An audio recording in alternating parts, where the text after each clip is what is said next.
Hello friends, welcome to BPSC champions. आज हम लोग एक इम्पॉर्टेंट टॉपिक देखेंगे बायोलॉजी का।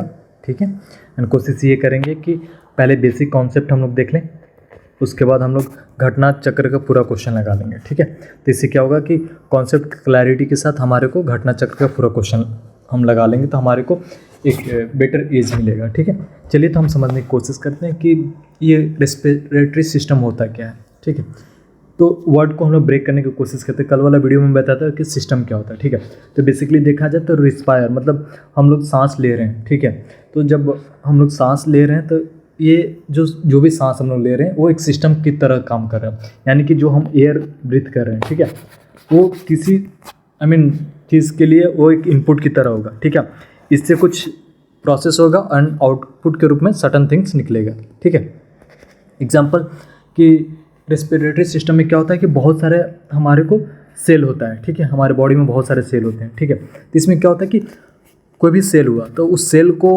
एनर्जी चाहिए होता है। ठीक है, बेसिकली देखा जाए तो हम दो चीज़ लेते हैं, एक तो हम एयर लेते हैं, ठीक है, और दूसरा फूड लेते हैं। ठीक है, बट पॉइंट ये है कि जब तक एयर एंड फूड कंबाइन नहीं होगा तो यहाँ से एनर्जी निकलेगा नहीं। ठीक है, तो एनर्जी के लिए क्या नीडेड है कि एयर की ज़रूरत है। ठीक है, तो यही एक रीज़न है कि मतलब जो इस पूरे प्रोसेस को स्टडी कर रहा है। टेक एग्जांपल, जैसे फूड हो गया, मैं मान के चल रहा हूँ कि ये कार्बोहाइड्रेट ग्लूकोज होगा, जैसे इसमें ऑक्सीजन कंबाइन होता है, ठीक है, विथ सर्टन एंजाइम।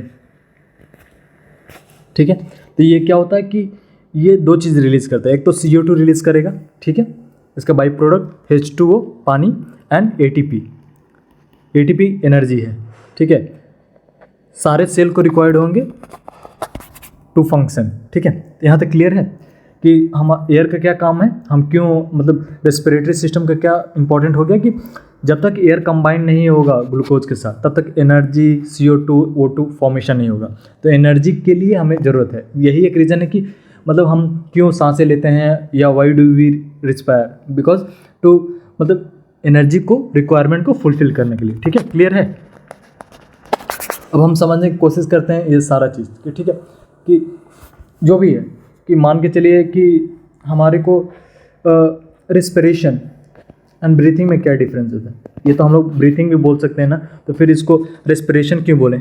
ठीक है, ब्रीथिंग में क्या होता है कि हम ऑक्सीजन को लेते हैं, ठीक है, मतलब यानी कि इनहेल और एक्सेल करते हैं। ठीक है, तो ये मात्र एक फिजिकल प्रोसेस हो गया। ठीक है, ये एक फिजिकल प्रोसेस हुआ, बट द पॉइंट है कि रेस्पिरेशन में क्या होता है कि रेस्पिरेशन में ये होता है,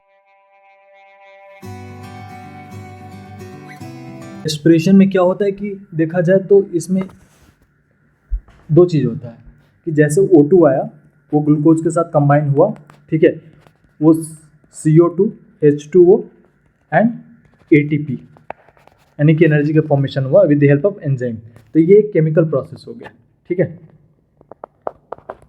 तो ये एक मेजर डिफरेंस है कि रेस्पिरेशन एंड ब्रीथिंग में क्या डिफरेंस है। ठीक है, अब हम लोग समझते हैं कि जैसे हम लोग सांस लेते हैं तो नाक से सांस लेते हैं, ठीक है, तो ये सांस कहाँ जाएगा, लंग्स में जाएगा। ठीक है, तो लंग्स को हम लोग समझने की कोशिश करते हैं। ठीक है,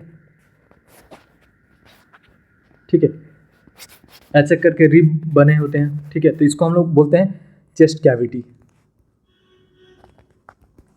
ठीक है, तो इसमें क्या होता है कि बेसिकली जैसे एयर अंदर जाता है तो ये नीचे वाला जो एरिया है इसको डायफ्राम बोलते हैं। ठीक है,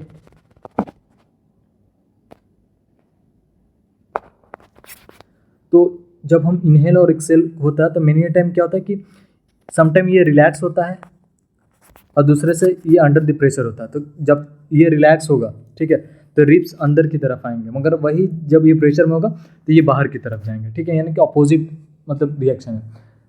तो वैसे एटमॉस्फेयर में कौन कौन सा एयर है, मैक्सिमम देखा जाए तो नाइट्रोजन है। ठीक है, तो इसका उतना जैसे जब हम सांस लेते हैं तो उसमें तो mixer of oxygen mixer of air आते होंगे, तो बट क्या होता है कि ये पूरा प्रोसेस केवल ऑक्सीजन को फिल्टर आउट करता है। ठीक है, राइट।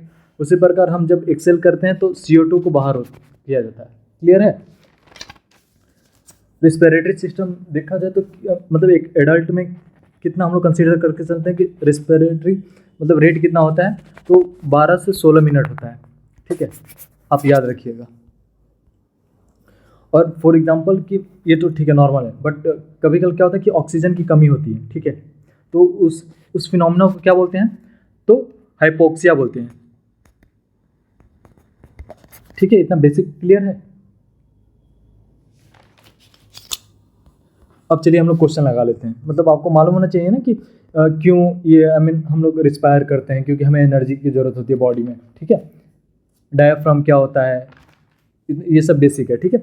चलिए अब हम लोग क्वेश्चन लगाने की कोशिश करते हैं, वो भी घटना चक्र से। तो ये हमारा रेस्पिरेटरी सिस्टम का घटना चक्र का ये पार्ट है, ठीक है।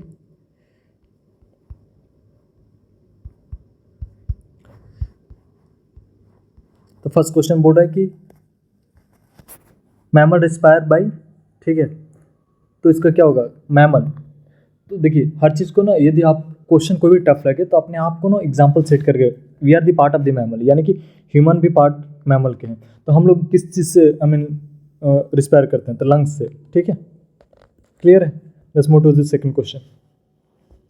The amount of which of the following component in the air does not exchange in the process of respiration, ठीक है। तो बताइए रेस्पिरेशन में बेसिकली कौन कौन सा चीज़ मतलब इन्वॉल्व होता है, मतलब स्पेशली एयर। तो देखा जाए तो O2 तो इन्वॉल्व है ना, क्योंकि O2 से ही ग्लूकोज का वो फॉर्मेशन है, CO2, O2 है, CO2 है, तो ये तो दोनों आउट हो गया, ठीक है। एंड वाटर भी somehow it is a part of certain thing, but हाँ नाइट्रोजन पार्ट नहीं, दो नाइट्रोजन एटमॉस्फेयर में सबसे ज़्यादा पाया जाता है, मगर it is not part of that, ठीक है। Let's move to the third question.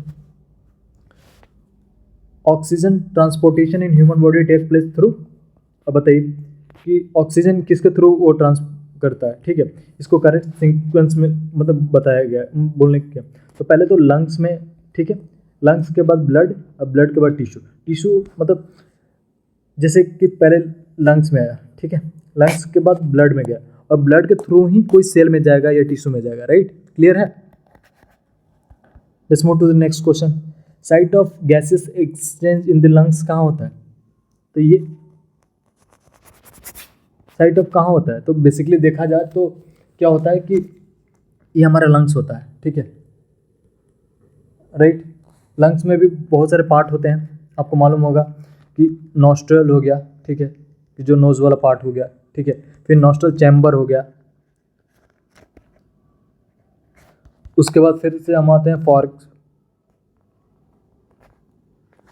उसके बाद लॉरेक्स, ये जिसको वॉइस बॉक्स बोलते हैं, ठीक है, उसके बाद ट्रेकिया हो गया जिसको विंड पाइप बोलते हैं, एंड उसके बाद ब्रॉन्ची हो गया, ठीक है, एंड उसके बाद एल्विलियो हो गया, ठीक है। तो यहाँ ही एक्सचेंज होता है गैस, ठीक है, क्लियर है। तो इसका आंसर डी हो गया। Let's move to the next question कि where when there is a decrease in the concentration of oxygen in the blood the rate of breathing. Simple सी बात है ना, यदि जब हमारे पास ऑक्सीजन की कमी होती है तो रेट ऑफ ब्रीथिंग क्या होगा कि हम ज़्यादा से ज़्यादा सांसें लेंगे, सो दैट ज़्यादा से ज़्यादा हमें ऑक्सीजन मिले, तो rate of breathing will increase, ठीक है, clear. Let's move to the next question. Carbon monoxide poisoning affect mainly affect which of the following, ठीक है। तो बताइए कौन सा अफेक्ट करता है, तो ये ऑक्सीजन को कैरी बेसिकली ब्लड का काम क्या है, तो ऑक्सीजन का कैरी करना। जैसे कार्बन मोनोऑक्साइड आता है तो ऑक्सीजन कैरिंग कैपेसिटी अफेक्ट हो जाता है, ठीक है। Let's move to the next question, 7th number question बोल रहा है कि which of the following biotransformation provide the maximum energy to the human, ठीक है। तो बताइए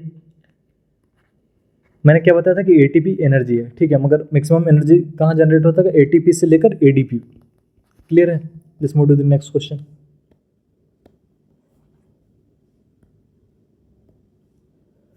during respiration energy is produce in the form of what, बताइए। ये तो सिंपल है, मैंने बताया था कि O2 जब ग्लूकोज के साथ कंबाइन करेगा सर्टेन एंजाइम के प्रेजेंस में तो CO2 फॉर्मेशन होगा, ठीक है, H2O फॉर्मेशन होगा एंड ATP फॉर्मेशन होगा। तो जब रेस्पिरेशन होता है तो ये प्रोसेस होता है, तो एटीपी हो मतलब प्रोड्यूस हुआ as a form of energy, तो इसका आंसर होगा एटीपी। ठीक है, क्लियर है। The complete conversion of glucose in the presence of oxygen, ठीक है, into carbon dioxide water and release of energy is called what? Presence of oxygen जब भी आता है, ठीक है, तो इसको एरोबिक रेस्पिरेशन बोलते हैं। ठीक है, क्लियर है। Let's move to the next question. Which part of human body maintain the temperature? बताइए।